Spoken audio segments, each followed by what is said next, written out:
একেবারে ছোট্ট বাল্য অবস্থা থেকে ছোটরা জেনায় লিপ্ত হচ্ছে। কিভাবে? চোখের জেনা। মোবাইলে আপনার ছেলেটার হাতে মোবাইলটা দিয়ে দিয়েছেন, সে রিলস ভিডিওর মাধ্যমে, ইউটিউব, ফেসবুক, টিকটকের মাধ্যমে সে নগ্ন নারীর দিকে তাকাচ্ছে। ছোটবেলা থেকে সে জেনার জন্য আকৃষ্ট হচ্ছে, উলঙ্গ নারীকে দেখতেছে, পর্নোগ্রাফিতে যুক্ত হয়ে যাচ্ছে, যুক্ত হয়ে তার চেহারা লাবণ্য হারিয়ে ফেলতেছে, তার চোখের দৃষ্টি শক্তি হারিয়ে ফেলতেছে, তার কানের শ্রবণ শক্তি হারিয়ে ফেলতেছে, তার রবের সাথে তার সম্পর্ক নষ্ট হয়ে যাচ্ছে। এই জন্য আমাকে আপনাকে সতর্ক হতে হবে, সাবধান হতে হবে। প্রিয় বন্ধুরা আমার, যদি আমি আপনি চাই যে পরকীয়া থেকে আমার পরিবারকে বাঁচাবো, আমার সমাজকে বাঁচাবো, চোখের হেফাজত করব, তাহলে আমার আপনার পরিবার থেকে এই ডিশ লাইনের নামে নোংরা সিরিয়াল যেগুলো আমাদের পরিবারে চলতেছে, অবৈধ সংযোগ স্থাপনা যেগুলো আমাদের সমাজে চলতেছে, এগুলো আমাদের পরিবার থেকে বের করতে হবে। যখন পিস টিভি বাংলা ছিল, আমরা তো কখনো আপনাদের নিষেধ করি নাই। কেন? এখান থেকে আপনি দিন শিখতে পারেন, কিন্তু দিন শিখার মতো কোনো একটা বর্তমানে ইন্টারন্যাশনাল হোক আর দেশীয় টিভি চ্যানেল হোক, একটাও নাই। যে দুই একটাতে ইসলামিক আলোচনা হয়, এগুলাতে আবার কিছুক্ষণ পর পর নোংরা অ্যাড দিয়ে আজকে আমাদের চোখের জেনায় লিপ্ত করতেছে, সমাজের মানুষের শুরু দিচ্ছে জেনায় লিপ্ত হওয়ার জন্য। এই জন্য আমাকে আপনাকে সতর্ক হতে হবে। প্রিয় বন্ধুরা আমার, যদি আমি আপনি সতর্ক না হই, তাহলে কিন্তু পরিবারগুলো ধ্বংস হয়ে যাবে। এই জন্য আমি তো মনে করি এই মোবাইল ফোনগুলো যদি বিচারের মাঠে আমাদের বিরুদ্ধে কথা বলে, তাহলে জান্নাতে যাওয়ার পথ থাকবে না, তাই না? কি আপনি ভাবতে পারেন মোবাইল ফোনগুলোর মাধ্যমে মানুষ আজকে এত জেনায় লিপ্ত হচ্ছে?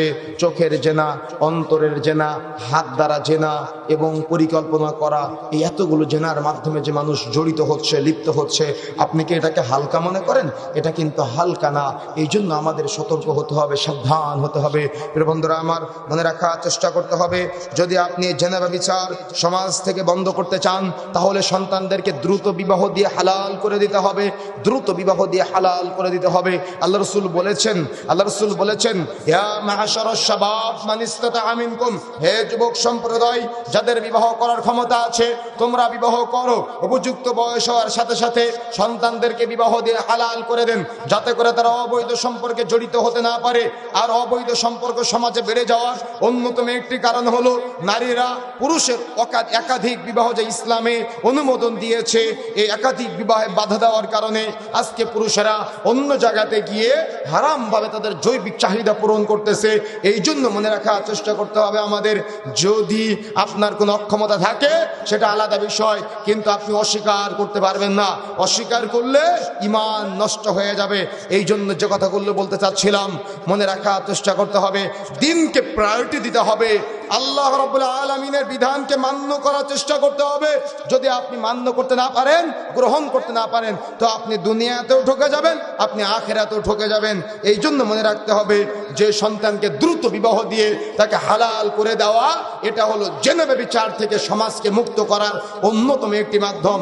আবার আরেকটা মাধ্যম, সেটা হলো ইচ্ছার বিরুদ্ধে মেয়েকে অন্য জায়গায় বিবাহ না দেওয়া, ইচ্ছার বিরুদ্ধে ছেলেকে অন্যত্র বিবাহ না দেওয়া। আপনার মেয়েটা যদি বিবাহে রাজি না থাকে, আপনি জোর করে বিয়ে দিতে পারবেন না, ইসলাম অনুমতি দেয়নি। কথা বুঝেন না? অনেক বাবা মারা জোর করে মেয়েকে বিবাহ দিয়ে নিজেকে পুরুষ দাবি করে, নিজেকে বাবা মা দাবি করে। ইসলাম অনুমোদন দেয় না আপনাকে। আপনার মেয়ে যদি রাজি না থাকে, আপনি জোর করে বিবাহ দিতে পারবেন না। আপনার মেয়েটা যেখানে রাজি নেই, আপনি জোর করে সেখানে বিবাহ দিলেন, তখনই তো আপনার মেয়েটা আরেকটা ছেলের সাথে যেটা সম্পর্ক আছে, এই সম্পর্কে স্থাপন করার জন্য সে জেনা ব্যভিচারে লিপ্ত হয়ে যায়। এই জন্য মাইকের আওয়াজ যতদূর পর্যন্ত যাচ্ছে, যদি জেনা ব্যভিচার থেকে মুক্ত হতে চান, তাহলে দ্রুত সন্তানকে বিবাহ দিয়ে তাকে হালাল করে দেন। জোর করে যেখানে আপনার মেয়ে অপছন্দ করবে, যদি পছন্দ না করে, জোর করে আপনি বিবাহ দিতে পারবেন না। ইসলাম আপনাকে অনুৎসাহ প্রদান করেছে। 2 নম্বর, মনে রাখতে হবে, নারীর পোশাকের দিকে দৃষ্টি দিতে হবে।